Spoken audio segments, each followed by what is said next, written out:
فرزند ایرانه پسر عزیزم قربونت برم عزیزم.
الان شده ملعبه دست کسایی که قاتلین تو هن، جانی هن و ظالمن و خون فرزندان این مملکت دختران و پسران میریزن. من چادرمو در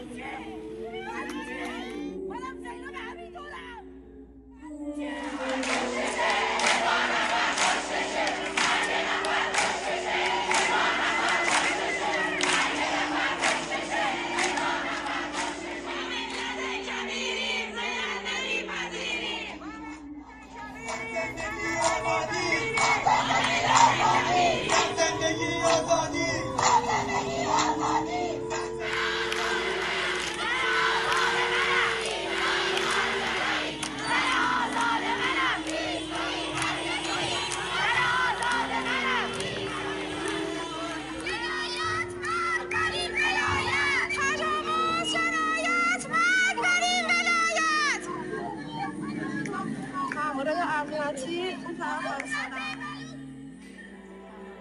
بینندگان عزیز و شنوندگان محترم و مادر عزیز و گرامیم، بنده ژینا هستم.